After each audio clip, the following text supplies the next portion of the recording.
Good evening, Brian. It's Wednesday. So this is going to be another vlog that is going to be hopefully one cut and not too many edits. So it's probably going to be a little bit sloppy. There's probably going to be a lot of ums and pauses and things in it. I apologize for that. However, it is 11:20 at night. It's very late, so I don't really have time or energy to record this and make it more polished and edit it and do all of that. So I'm just going to record it in one take and upload it and hope it's not too bad.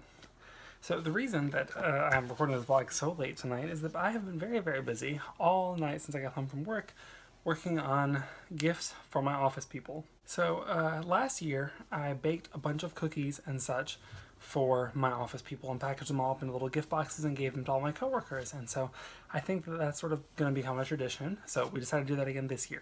So Lulu has actually been baking a whole lot over the last few days, and I am super grateful and thankful and lucky that she has been helping me so much with them.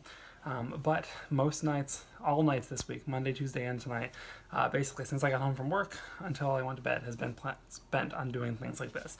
So I'm going to tell you a little bit about all of the cookies and such that we are going to be giving to my office and giving to my coworkers and that we've been making all week. The first batch of cookies are chocolate chip cookies. We make these pretty often. We've made them for a lot of holidays and gifting occasions over the last few years, specifically Lulu, but I have helped some. And so we've got our recipe pretty much down pat, but these are really good chocolate chip cookies. They're just crispy on the outside and still a little bit chewy on the inside. And this time we actually have sprinkled flaky sea salt over the top, which is super awesome because it gives you a little bit of crunch when you bite into the cookies, as well as magnifying the sweet flavors and giving some contrast. And salt on chocolate chip cookies is just fantastic. The next cookies we're doing are triple ginger cookies. They have powdered ginger, real grated ginger, and candied ginger pieces cut up in it. And they've got a lot of molasses and brown sugar as well. So they're very dense, chewy, soft cookies. But then they've got that really spiced, tangy, sharp ginger bite. They're just fantastic, and they're probably one of my favorite cookies. We first made them, I think, last year, and they've become a big hit of mine. The next cookies we made are sugar cookies, and we did some that were rolled into balls that sort of just turned into like the round sugar cookies, and others that we rolled out with a rolling pin and cut with cookie cutter shapes. So there's a little bit of both. They have a little bit of a different texture depending on the two. The rolled ones are a little bit softer than the shaped ones. Those are a little bit more crispy. And then we actually made frosting, homemade red and green frosting, and frosted all the cookies and then got the corresponding color of sprinkles. So the green frosting has red sprinkles and the red frosting has green sprinkles, and etc.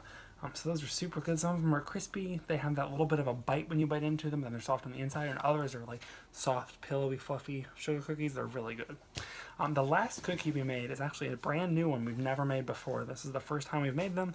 It's new for this year, and I'm really excited about them. They're the stereotypical peanut butter cookie with the kind where you roll it into a ball and then you press the fork on top so it gets that little crosshatch on the top. However, sometimes those cookies tend to be crispier, crunchier cookies, and we definitely tried to keep these a little bit softer, and they worked out perfectly. They've just got a tiny little bit of crunch on the outside and they're soft and chewy on the inside, but we dipped half of the cookie in melted chocolate and then sprinkled it with crushed peanuts. So when it sets, it's going to be chocolate covered peanut butter cookies. They're going to be really good. The last thing we made, Brian, are candied spiced nuts. It's a mixture of walnuts, pecans, cashews, and almonds that we tossed in a sweet and spicy and salty mixture and then baked. So they're crunchy, they're a little bit sweet, they're a little bit smoky, they're a little bit spicy. They're really, really good spiced nuts, and I'm really excited to give them to people and have them enjoy them, and I'm really looking forward to it. So what are some things you like to bake around the holidays, Brian? Or if you don't already, what are things you want to make? I look forward to hearing your answers and seeing your Thursday Top 5 tomorrow. Have a good night, Brian.